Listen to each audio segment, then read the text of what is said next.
جن کے بارے میں امام شافعی رحمہ اللہ کہتے تھے کہ سب جو ہیں وہ فقہ میں یعنی شرعی مسائل کو جاننے میں سب امام ابو حنیفہ کے بچے ہیں، ننھے منھے بچے ہیں امام ابو حنیفہ کے سامنے. یہ امام شافعی کا قول ہے رحمہ اللہ، جبکہ آپ خود ائمہ اربعہ میں سے. ان کے بارے میں تمہاری حیثیت کیا کہ تم انگلی اٹھاؤ ان کے کسی مسئلے پہ؟ یہ طریقہ بیان نہیں ہوتا کہ آپ یہ کہہ دیتے کہ دیکھیے امام ابو حنیفہ کے بارے میں امام ترمذی نے. امام ترمذی کی حیثیت ہمارے سامنے بہت اونچی ہے. ہم امام ترمذی رحمہ اللہ کی خاک نہیں ہے. امام ترمذی کے آگے ہمارے سر تسلیم خم ہے، لیکن جو ہمارے نزدیک امام ترمذی کی حیثیت ہے وہی مقام امام ترمذی کا امام ابو حنیفہ کے سامنے. امام ترمذی علیہ رحمہ امام اعظم امام ابو حنیفہ رحمہ اللہ کی دھول بھی نہیں ہے، ان کی خاک نہیں ہے. یہ ہے حیثیت امام اعظم کی امام ترمذی کے سامنے. تو امام ترمذی کے قول سے کوئی حجت قائم نہیں ہوتی. اور پہلی بات یہ، آپ تو صحیح حدیث کے سوا مانتے نہیں ہیں. یہاں پہ آپ نے امام صاحب کا قول کیسے لے لیا؟ یا اچھا آپ دیکھو اس کا دجل دیکھو مرزا کا. امام ترمذی شریف میں ایک حدیث اور لائے 257 نمبر غالباً عبداللہ ابن مسعود والی جس رضی اللہ تعالیٰ جس میں آپ نے کہا کہ میں اپنے لوگوں کو جمع کیا اور کہا کہ میں تمہیں امام ابو محمد عربی صلی اللہ علیہ وسلم کی نماز نہ پڑھاؤں، تو آپ نے صرف ایک دفعہ رفع دین کیا، پھر نہیں کیا. امام ترمذی نے اس حدیث کو حسن کہا ہے، یہ حدیث قابل قبول حجت ہے.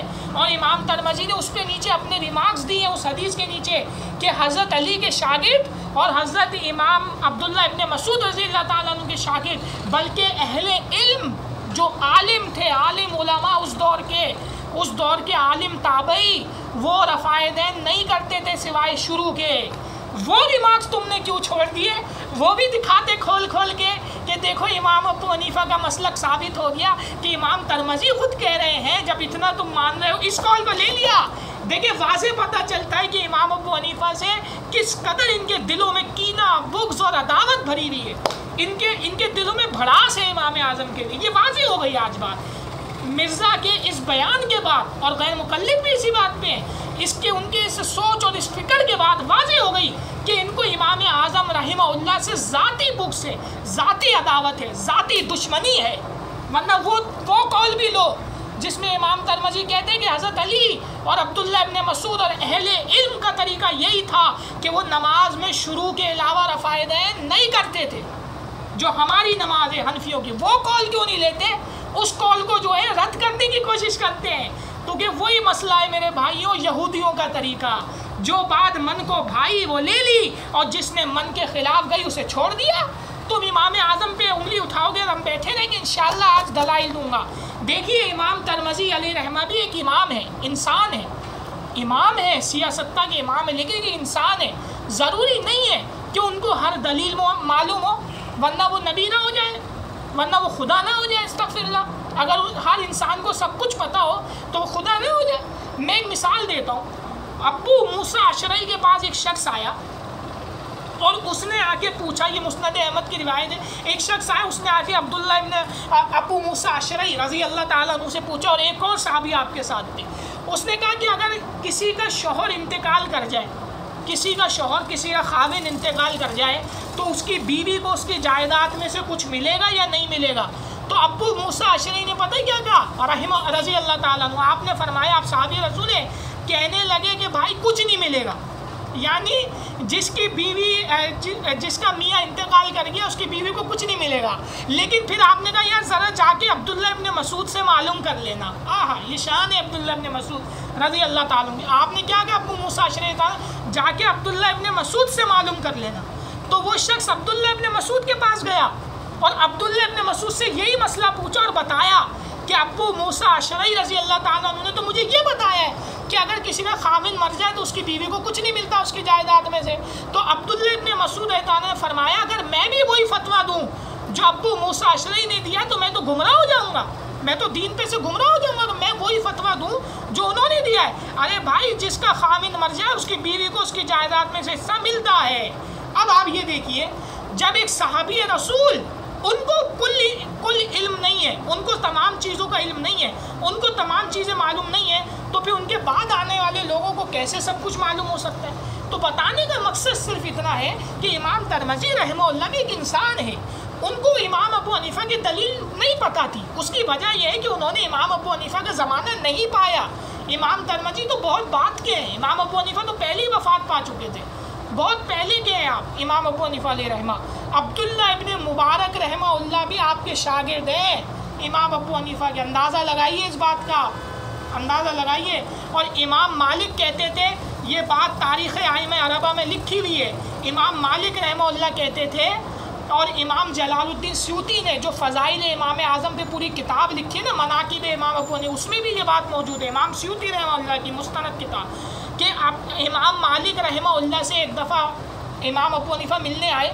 شروع کا واقعہ سب کو پتہ ہے کیا بات ہے، میں آخری کی طرف آ رہا ہوں. جب وہ خیمے سے باہر نکلے نا، وہ اپنے ساتھ ذرا تنہائی میں لے کے ان سے گفتگو فرما رہے تھے.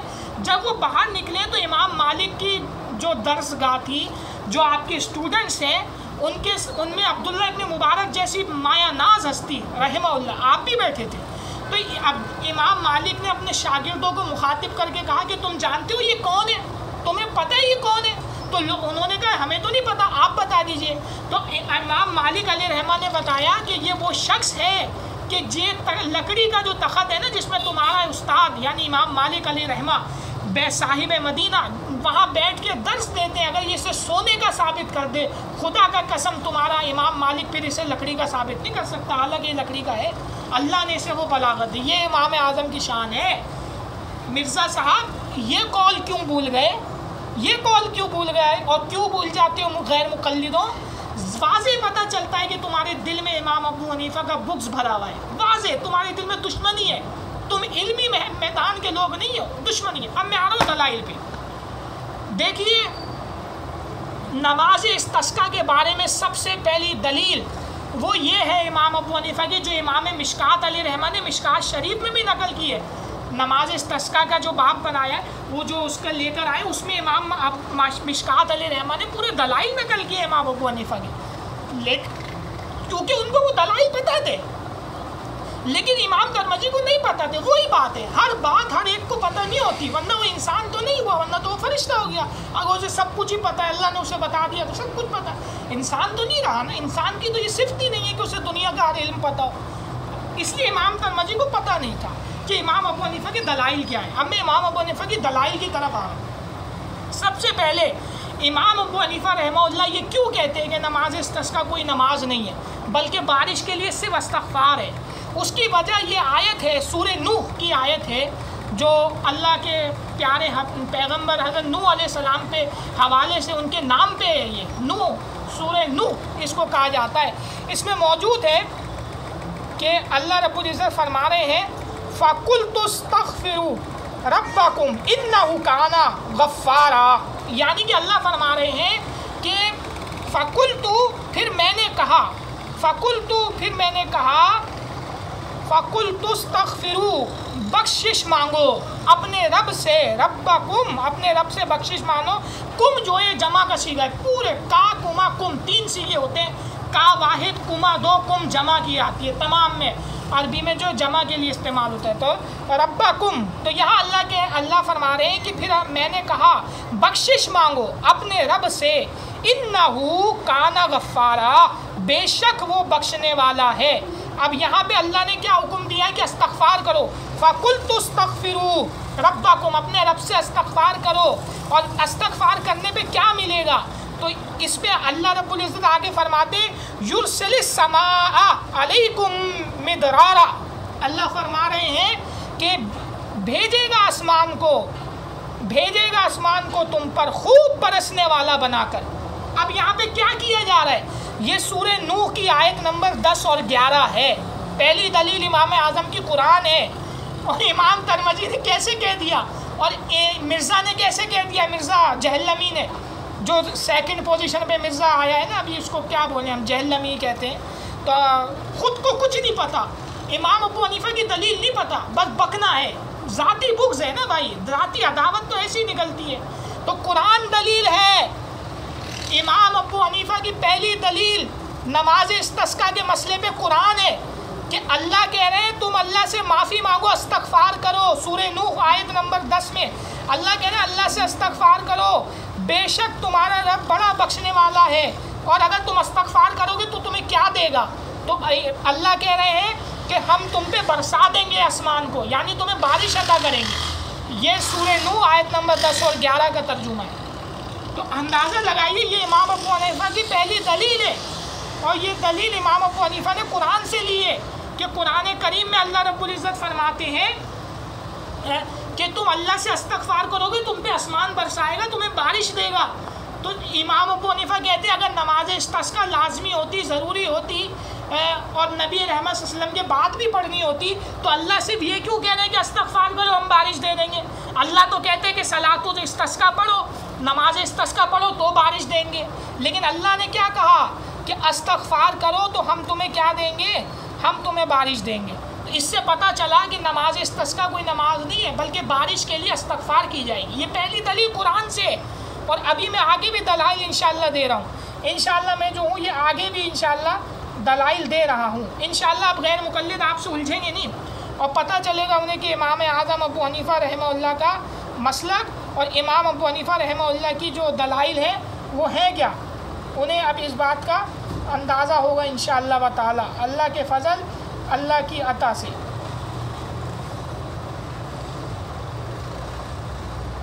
اس کے علاوہ مشکات شریف میں یہ حدیث ہے کتاب الکرامات میں، کتاب الکرامات میں مشکات شریف کے اندر یہ حدیث موجود ہے۔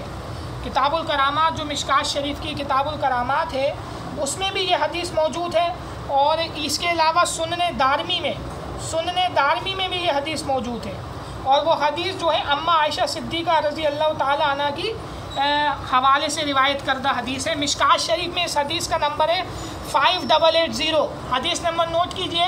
مشکات شریف یہ امام اعظم کی دوسری دلیل دے رہا ہوں، پہلی دلیل قرآن سے دی ہے جو امام ابو حنیفہ کا طریقہ ہے، قرآن حدیث پھر اجماع، قرآن حدیث صحابہ کا عمل اجماع وغیرہ جو ساری چیزیں آتی ہیں سلسلے وار وہ تمام۔ تو اس کے حوالے سے سب سے پہلی دلیل قرآن سے دی کہ نماز استسقا بس ظاہری نماز نہیں بلکہ بارش کے لیے استغفار کی جائے گی جو اللہ کا حکم ہے، تو استغفار کرنے کا حکم خود اللہ نے دیا ہے۔ یہ امام ابو حنیفہ کی پہلی دلیل ہے۔ دوسری دلیل حدیث شریف ہے، مشکات شریف میں حدیث نمبر ہے 5880، اور سنن دارمی میں اس کا نمبر ہے 92، سنن دارمی میں حدیث نمبر 92 اور مشکات شریف میں 5880۔ اس میں موجود ہے کہ صحابہ اکرام رضی اللہ تعالیٰ عنہ جو ہے اماں عائشہ صدیقہ کے پاس آئے جب مدینے میں قحط پڑ گیا تھا، مدینے میں قحط پڑ گیا تھا، تو حضرت عائشہ صدیقہ رضی اللہ عنہ کے پاس صحابہ اکرام رضی اللہ عنہ آئے اور اپنی مصیبت اور پریشانیوں کا ذکر کیا تاکہ وہ بارش کی دعا کریں اور کوئی تدبیر بتائیں۔ تو حضرت اماں عائشہ صدیقہ نے کہا ایسا کرو کہ تم نبی رحمت صلی اللہ علیہ وسلم کی قبر مبارک پر رجوع کرو، حضور کی قبر پہ بھیجا، رجوع کرو، اور حجرے کی چھت میں سے کچھ سوراخ آسمان کی طرف اس طرح کھولو کہ قبر شریف اور آسمان کے درمیان چھت حائل نہ رہے، یعنی کوئی چیز حائل نہ رہے۔ چنانچہ لوگوں نے حضرت عائشہ رضی اللہ تعالی عنہ کے کہنے کے مطابق عمل کیا، اور پھر جو بارش ہوئی ہے تو ہر چارہ بھی اتنا نکلا کہ خوب کھا کھا کر اونٹ فربا ہو گئے، یہاں تک کہ چربی کی زیادتی سے ان کی کوکیں پھول گئیں، اور اس سال کا نام ہی فتق کا سال پڑ گیا، یعنی پھٹنے والا سال۔ جانور اتنے کھا پی کے ہو گئے، بھر گئے کہ ایسا لگتا تھا پھٹ جائیں گے، اتنے فربا ہو گئے جاندار۔ تو یہ حدیث مشکات شریف 5880 ہے، اور سنن دارمی میں حدیث نمبر 92 ہے۔ اور اس حدیث میں آپ یہ دیکھیے، یہ امام ابو حنیفہ کی دلیل حدیث سے دے رہا ہوں، امام پہلے قرآن سے دی اب حدیث۔ امام ابو حنیفہ فرماتے ہیں کہ اماں عائشہ صدیقہ کے پاس لوگ آئے، اور اماں عائشہ صدیقہ رضی اللہ تعالی عنہا جو ہیں ان سے کہا کہ بارش کے لیے دعا کر دیں۔ یہ کیوں نہیں کہا کہ نماز استسقا کا بول دیں علماء کو کہ نماز استسقا پڑھائیں، وہ نہیں پڑھا رہے؟ یا اماں عائشہ نے ان کو حکم کیوں نہیں دیا کہ جاؤ بھائی نماز استسقا پڑھو، نبی کی سنت ہے، خود بخود ہی بارش ہو جائے گی؟ تو امام اعظم رحمہ اللہ کہتے ہیں اگر نماز استسقا کوئی نماز ہوتی تو اماں عائشہ حضور کے روزے پہ نہیں بھیجتی کہ چھت بنا کر چھت میں سوراخ کر دو، کھڑکی بنا دو اور اس بادل دیکھیں گے تو خود برسیں گے، بلکہ کہتی حضور کی سنت پہ عمل کرو، نماز استسقا پڑھو۔ بھائی سنت پہ عمل کرنے کا موقع مل گیا، پڑھو، کیوں جانے دے رہے ہو، سنت کو چھوڑ رہے ہو؟ اس سے پتہ چلتا ہے امام اعظم رحمہ اللہ کہتے ہیں مرزا صاحب کبھی ہماری دلائل بھی سنیے، پتہ چلے گا پھر دودھ کا دودھ پانی کا پانی۔ تو امام ابو حنیفہ رحمہ اللہ کہتے ہیں کہ لوگ امام اماں عائشہ صدیقہ رضی اللہ تعالیٰ عنہ کے پاس آئے اور آ کر اماں عائشہ صدیقہ سے کہا کہ آپ جو ہیں ہمارے لیے دعا کر دیں، یہ بارش ہو جائے۔ تو اماں عائشہ نے یہ نہیں کہا کہ بھئی جا کے نماز استسقاء پڑھو، جس سے پتہ چلتا ہے کہ نماز استسقاء کوئی لازمی ضروری نماز نہیں ہے بارش کے لیے، اور نماز استسقاء نبی کی سنت نہیں ہے۔ ورنہ اماں عائشہ یہ نہیں کہتی کہ حضور کے روزے پہ جاؤ اور کھڑکی بنا دو، بلکہ یہ کہتی جاؤ سنت پہ عمل کرنے کا موقع مل گیا، کیوں ہاتھ سے جانے دے رہو، عمل کرو، سنت نماز استسقاء پڑھ لو۔ لیکن اماں عائشہ نے یہ نہیں کہا۔ اس سے امام اعظم کہتے ہیں دو مسئلے پتہ چلتے ہیں، ایک تو یہ کہ نماز استسقاء دعا ہے، نماز استسقاء نماز نہیں۔ دوسرا یہ کہ اگر نماز استسقاء نبی رحمت نے پڑھی بھی ہے تو وہ حضور کے ساتھ خاص تھا۔ اور تیسرا یہ مسئلہ پتہ چلتا ہے کہ نبی رحمت کی وصال مبارک کے بعد، آپ کے پردہ فرمانے کے بعد، دنیا سے رخصت ہونے کے بعد، آپ کے ظاہری طور پہ ویسے تو آپ حیات ہیں، انبیاء حیا فی القبور یصلون، واضح حدیث ہے مسند ابو یعلا میں، اور یہ شیخ البانی نے اس حدیث کو صحیح کہا ہے، سلسلہ صحیحہ میں نقل کیا، ٹھیک ہے، یہ پہلے بھی بتا چکا ہوں، پھر بتا دیا۔ تو اب بات کہنے کی یہ اماں عائشہ صدیقہ تعالیٰ عنہ نے فرمایا کہ جاؤ جا کے حضور کی کھڑکی بنا دو، وہاں بھی حضور سے رجوع کروایا۔ عطر مبارک بھی بڑی برکت رکھتی ہے آقا کی، مدینے میں کچھ بات ایسی ہے۔ تو اب بات صلی اللہ علیہ وسلم، اب بات کہنے کی یہ ہے کہ اماں عائشہ صدیقہ نے یہ نہیں کہا نماز استسقاء پڑھو بھائی، سنت پہ عمل کرنے کا موقع مل گیا جاؤ پڑھ لو، یہ نہیں کہا۔ تو امام اعظم کہتے ہیں اس سے تین مسئلے پتہ چلے، ایک تو یہ نماز استسقاء کوئی نماز نہیں ہے، دوسری دلیل پتہ چلی کہ اگر نماز استسقاء نبی رحمت نے پڑھی ہے تو وہ حضور کے ساتھ خاص تھا، جیسے نبی رحمت کبھی کبھی آنکھ بھی لگ جاتی تھی، سو جاتے تھے تو اٹھ کے فجر کی نماز پڑھ لیتے تھے بغیر وضو کیے، کیونکہ نبی کی جب نبی سوتا ہے تو اس کا دل جاگتا ہے تو اس کا وضو نہیں ٹوٹتا، تو یہ حضور کے ساتھ خاص تھا، صحابہ نے اس پہ عمل نہیں کیا تو حضور کے بعد۔ اب بات کہنے کی ہے تیسرا یہ پتہ چلا کہ اگر حضور کے دور میں تھا بھی تو حضور کے وصال بابرکت کے بعد یہ جو استسقاء کا حکم تھا یہ ترک ہو گیا، یہ ختم ہو گیا۔ امام اعظم کہتے ہیں ورنہ اماں عائشہ ان کو نماز استسقاء کا حکم دیتی، کیوں نہیں دیا؟ تو یہ دو دلائل امام ابو حنیفہ کی کہ نماز استسقاء صرف استغفار ہے، قرآن سے بتایا، حدیث سے بتایا۔ تیسری دلیل جو امام مشکات نے بھی دی ہے استسقاء والے باب میں، تو امام مشکات رحمہ اللہ نے بھی دی ہے، یہ امام ابو حنیفہ کی دلیل ہے۔ امام ابو حنیفہ کہتے ہیں کہ اگر نماز استسقاء کوئی نماز ہوتی تو سب سے پہلے چاروں خلفائے راشدین کی یہ شان نہیں ہے کہ وہ نبی کی ایسی سنت کو ترک کر دیں جس کو نبی بہت پسند کرتے تھے۔ کیوں امام ابو حنیفہ یہ کہتے ہیں؟ اس کی دلیل یہ مرزا صاحب کچھ پڑھ کے آئے کرو، فقہ انفی میں بڑا دم ہے، امام اعظم کا فقہ ہے، کوئی عام مسئلہ نہیں ہے۔ تو اب بات کہنے کی یہ ہے، امام ابو حنیفہ رحمہ اللہ کہتے ہیں کہ اگر نماز استسقاء نماز ہوتی تو چاروں خلفائے راشدین کی یہ شان نہیں ہے کہ وہ حضور کی کسی سنت کو چھوڑ دیں، ٹھیک ہے؟ کیونکہ نبی رحمت صلی اللہ علیہ وسلم کی اس دنیا سے پردہ فرمانے کے بعد حضرت ابو بکر صدیق نے اپنے دور میں ایک دفعہ بھی نماز استسقاء نہیں پڑھائی، بلکہ صرف استغفار کی۔ حضرت عمر فاروق کے دور میں سخت قحط پڑا تھا، لیکن آپ نے بھی نماز استسقاء کا حکم نہیں دیا۔ حضرت عثمان نے نماز استسقاء کا حکم نہیں دیا۔ حضرت علی رضی اللہ تعالیٰ عنہ نے بھی کبھی نماز استسقاء کا حکم نہیں دیا۔ اگر نماز استسقاء کوئی نماز ہوتی تو چاروں خلفائے راشدین اس نبی کی سنت کو کیوں چھوڑتے؟ یہ ہے امام ابو حنیفہ کی بلاغت۔ امام اعظم پہ فتویٰ لگا رہے ہیں کہ بھائی سنت کے مخالف کر دیا، تو پھر یہ فتویٰ ابو بکر رضی اللہ تعالیٰ عنہ خلیفہ بلا فضل بالتحقیق پہ، خلیفہ اول پہ ابو بکر جو علی کے امام ہیں، عمر کے امام ہیں، عثمان کے امام ہیں، ثانی اسنین فی الغار ہیں، حضور کے ساتھی ہیں، حضور کے یار ہیں۔ حضور نے کسی کے لیے یہ جملے نہیں کہے، لیکن ابو بکر صدیق کا ہاتھ پکڑا تھا اور کھڑے ہو کے کہا تھا یہ میرا یار ہے، میرا دوست ہے، اس کو میرے لیے چھوڑ دو، تمہیں اس کا مقام نہیں پتہ کیا ہے۔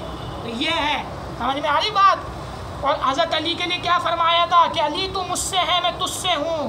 عمر کے لیے کیا فرمایا تھا رضی اللہ تعالیٰ عنہ، جہاں سے گزرتا ہے شیطان راستہ بدل دیتا ہے۔ عثمان رضی اللہ تعالیٰ عنہ نے کیا فرمایا تھا کہ عثمان سے تو فرشتے بھی حیا کرتے ہیں، تو وہ کبھی سنت چھوڑ سکتے ہیں نبی کی جن سے فرشتے حیا کر رہے ہیں؟ حضور تک اپنا کپڑا ایسے کر لیتے تھے جب عثمان آتے تھے۔ یہ عظمت، یہ پاک ہستی حضرت عثمان غنی رضی اللہ تعالیٰ، طہارت کا پیکر، طہارت کا منبع، ہاں سبحان اللہ۔ تو اب بات کہنے کی یہ، امام اعظم یہ کہتے ہیں کہ ابو بکر صدیق نے کبھی نماز استسقاء نہیں پڑھائی، حضرت عمر نے کبھی نہیں پڑھائی، حضرت عثمان نے کبھی نہیں پڑھائی، حضرت علی رضی اللہ تعالیٰ عنہ نے کبھی نہیں پڑھائی، کبھی نہیں پڑھائی۔ اگر نماز استسقا کوئی نماز ہوتی تو چاروں خلفائے راشدین کی یہ شان نہیں ہے کہ وہ حضور کی سنت کو چھوڑتے، بلکہ حکم دیتے، ان کو تو موقع چاہیے تھا چلو حضور کی سنت پہ عمل، کبھی نہیں پڑھائی۔ جس سے پتہ چلتا ہے امام اعظم یہ کہتے ہیں کہ نماز استسقا جو حضور نے پڑھی تھی اپنے دور میں وہ حضور کے ساتھ خاص تھی، اور حضور کے بعد وہ نہ سنت جو ہے ترک ہو گئی، ورنہ چاروں خلفائے راشدین پہ بھی اس پہ عمل کرتے۔ تو اب مرزا صاحب اور غیر مقلد جو فتویٰ امام ابو حنیفہ پہ لگاتے ہیں نا رحمہ اللہ، وہی فتویٰ لگائیے امام حضرت ابو بکر صدیق پہ سنت کے مخالف، استغفر اللہ، خود ہی دوزخی ہو جاؤ گے۔ وہی فتویٰ لگاؤ عمر فاروق پہ جو امام ابو حنیفہ پہ لگاتے استسقا کے مسئلے میں، وہی لگاؤ عثمان رضی اللہ تعالیٰ عنہ پہ، وہی لگاؤ حضرت علی کرم اللہ وجہہ کریم رضی اللہ تعالیٰ عنہ پر، لگاؤ گے یہ فتویٰ چاروں خلفائے راشدین پہ، تو یہی امام ابو حنیفہ کے پکے دلائل ہیں جس کے آگے وہ تمام ائمہ ثلاثہ نہیں ٹک سکے، ان کی کیا حیثیت ہے؟ یہ امام ابو حنیفہ کے۔ اور اس کے بعد ایک اور حدیث بھی ہے کہ امام حسن رضی اللہ تعالیٰ عنہ جن کے بارے میں حضور نے فرمایا تھا کہ یہ تو میرا بیٹا ہے، حضور پاک نے فرمایا تھا حسن میرا بیٹا ہے اور میری جنت کا پھول ہے، میرا پھول ہے۔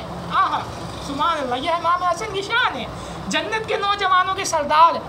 امام حسن رضی اللہ تعالیٰ عنہ کے پاس جب بھی کوئی آتا تھا کہ حضرت بارش کے لیے جو ہے دعا کرے، تو آپ نے یہ نہیں کہا چلو موقع مل گیا حضور کی سنت ادا کرتے، میں اپنی نانا جان کی سنت ادا کرتا ہوں، استسقا پڑھاتا ہوں، کبھی یہ نہیں کہا۔ آپ نے کہا استغفار کرو۔ سنو غیر مقلدو، امام حسن نے فرمایا کہ استغفار کرو بارش کے لیے، اولاد کے لیے، اللہ سب کچھ دے گا۔ تو آپ کے برابر میں آپ کے خادم بیٹھے تو انہیں کہا آپ جو بھی آتے ہیں آپ یہی کہتے ہیں بارش کے لیے استغفار کرو گا۔ تو امام حسن نے یہی آیت پیش کی تھی سورہ نوح کی، آیت نمبر 10 11 12، یہی پیش کی تھی سورہ نوح کی آیت نمبر 10 11 12 کہ بھائی میں تھوڑی کہتا ہوں، یہ فتویٰ تو اللہ نے قرآن میں دیا ہے کہ بارش بھی دیں گے، رحمتیں بھی دیں گے، نعمتیں بھی دیں گے، اولاد بھی دیں گے، تم استغفار کرو۔ تو یہی دلیل جو امام حسن نے پکڑی تھی وہی دلیل ان کے فیض سے امام اعظم امام ابو حنیفہ نے پکڑی ہے رحمہ اللہ، کہ اسی لیے امام ابو حنیفہ کہتے ہیں کہ نماز استسقا صرف دعا ہے، ورنہ اماں عائشہ بھی استسقا کا حکم دیتی حضور کے بعد، مگر نہیں دیا۔ پتہ چلا نماز استسقا صرف استغفار ہے۔ قرآن میں اللہ نے نماز استسقا کو صلاۃ نہیں کہا، بلکہ کہا توبہ استغفار کرو، بس بارش کے لیے صلاۃ کا حکم نہیں دیا۔ اللہ نے حکم دیا بارش کے لیے، قرآن کریم میں کیا حکم دیا کہ صرف استغفار کرو۔ یہ دلیل دوسری۔ تیسری دلیل، چاروں خلفائے راشدین میں سے کسی نے کبھی نہیں پڑھی۔ امام حسن نے کبھی نماز استسقا نبی رحمت صلی اللہ علیہ وسلم کے وصال بابرکت کے بعد نہیں پڑھی، نہ پڑھائی، جبکہ آپ خلیفہ بنے آپ نے نہیں پڑھائی کبھی، اور اس سے پہلے بھی کتنی دفعہ قحط آیا آپ کے دور میں جب دوسرے خلیفہ میں تھے، تب بھی آپ نے کبھی نہیں پڑھی، نہ حکم دیا بلکہ استغفار کا حکم دیا۔ تو جو فتویٰ تم غیر مقلد امام ابو حنیفہ پہ لگا رہے ہو نا، اور جو فتویٰ امام ترمذی کا تم ٹھوک رہے ہو، جبکہ امام ترمذی کی امام ابو حنیفہ کے سامنے کوئی حیثیت نہیں ہے پھر بھی، اور تم تو کچھ بھی نہیں ہو، کیا پدی کا شعلہ۔ تو خیر بات کہنے کی یہ ہے کہ تم جو یہ باتیں کر رہے ہو نا، جو فتویٰ امام ابو حنیفہ پہ لگا رہے ہو سنت کے مخالف، اب لگاؤ یہی فتویٰ قرآن پاک پہ، استغفر اللہ، تو کہ اللہ حکم دے رہے ہیں استغفار کا۔ بھائی امام اعظم کوئی بات جو ہے نا ایسی نہیں چھوڑتے ہیں، وہ امام اعظم ایسی نہیں ہے۔ غنیت الطالبین اٹھاؤ، غنیت الطالبین میں پیران پیر شیخ عبد القادر جیلانی محبوب سبحانی علیہ رحمہ، جو امام احمد بن حنبل کے مقلد ہیں، آپ نے جگہ جگہ کہا ہے ہمارے امام امام احمد بن حنبل، لیکن جب آپ نے چاروں ائمہ کے مسلک کا ذکر کیا تو امام اعظم صرف امام ابو حنیفہ کو کہا ہے، اپنے امام کو بھی امام اعظم نہیں کہا، امام ابو حنیفہ کو امام اعظم کہا ہے، ایسے کہہ دیا انہوں نے امام اعظم۔ کوئی بلاغت ہے جبھی تو کہا ہے، کوئی حیثیت ہے علم کے میدان میں جبھی تو کہا ہے، ایسی تھوڑی کہہ دیا تمام کے مقابلے میں امام اعظم امام ابو حنیفہ کو۔ تو غنیت الطالبین شیخ عبد القادر جیلانی نے آپ کو امام اعظم کہا ہے، حضور والا ایسے کہہ دیں گے کیا؟ تو امام ترمذی کی حیثیت کیا ہے ان کے آگے؟ تو بات کہنے کی یہ ہے۔ دوسری بات یہ ہے حضور والا، یہ میں نے آپ کو دلائل بتا دیے فقہ اندی، کتنے مضبوط دلائل ہے کہ نماز استسقا کوئی نماز نہیں ہے۔ سب سے پہلے حضرت عائشہ کی حدیث، دوسری بات چاروں خلفائے راشدین کا عمل، امام حسن کا عمل اور امام حسن کا قول کہ استغفار کرو بارش کے لیے، ٹھیک ہے۔ تو یہ واضح روایات ہمارے پاس موجود ہیں، واضح روایات ہیں، پھر بھی یہ ایسے کہتے ہیں کیونکہ ان کو دوسرا رخ نہیں پتہ ہوتا کہ امام ابو حنیفہ کے مسلک کی دلیل کیا ہے، امام ابو حنیفہ کی جو ہے حجت کیا ہے ان کے پاس۔ تو امام ابو حنیفہ کہتے ہیں کہ بھائی چاروں خلفائے راشدین نے کبھی نہیں پڑھی تو یہ کیسے سنت ہو گئی، کیونکہ یہ تو ان کی شان ہی نہیں ہے کہ حضور کی سنت کو چھوڑ دیں۔ ایسا ہو سکتا ہے کہ ابھی علی سنت کو چھوڑیں گے، عمر چھوڑیں گے، عثمان چھوڑیں گے، ابو بکر چھوڑیں گے، امام حسن حسین چھوڑیں گے؟ کبھی سوچ بھی سکتے ہیں. تو اب ہم غیر مقلدوں کو یہ کہتے ہیں. یہ تھا علمی جواب. اب آئیے ذرا جو ہے کیا ہے متکلم جواب. تو وہ الزامی جواب جسے کہتے ہیں وہ یہ ہے حضور والا کہ اگر جو فتویٰ آپ امام ابو حنیفہ پہ لگا رہے ہیں تو یہی فتویٰ بھی چاروں خلفۂ راشدین پہ لگائیے. حضرت ابو بکر صدیق، حضرت عمر فاروق، عثمان غنی، علی المرتضیٰ. یہی فتویٰ امام حسن امام حسین پہ بھی لگا کیونکہ انہوں نے بھی حضور کے بعد کبھی نماز استسقاء نہیں پڑھی. تو اب کیا کہیں گے؟ تو یہ دلائل امام اعظم کے کہ نماز استسقاء اس سے پتہ چلتا ہے چاروں خلفۂ راشدین کے عمل سے کہ انہوں نے کبھی نہیں پڑھی، اور اماں عائشہ کے فرمان سے اور امام حسن کے فرمان سے کہ نماز استسقاء بظاہر کوئی نماز نہیں، اور اگر حضور نے پڑھی ہے حدیثوں میں جو حضور کے ساتھ خاص تھا جب تک حضور تھے. اگر یہ حکم عام ہوتا سب کے لیے ہوتا تو سب سے پہلے اس پہ عمل خلفۂ راشدین کرتے. انہوں نے نہیں کیا، اس لیے اس سے پتہ چلا کہ یہ حضور کے ساتھ خاص تھا، اور اگر حکم بھی تھا تو حضور کی حیات تک تھا، ظاہری جو دنیا میں تھی اس کے اعتبار سے تھا. جب آپ نے پردہ فرما دیا تو یہ حکم بھی ترک ہو گیا. یہ واضح ہو گئی بات ان دلائل کی روشنی میں. یہ امام ابو حنیفہ کے دلائل ہیں. مرزا صاحب فتویٰ لگانے سے پہلے سوچا کرو کہ بات بڑی دور تک جائے گی. اب آخری میں ذرا ایک بات آپ کو کر دوں کہ امام اعظم ابو حنیفہ کا مقام کیا ہے. یہ میرے پاس کتاب ہے اخبار ابی حنیفہ اصحاب ہی، اخبار ابی حنیفہ اصحاب ہی. اور اس کے علاوہ یہ کتاب جو ہے صفحہ نمبر اس کا 65 ہے.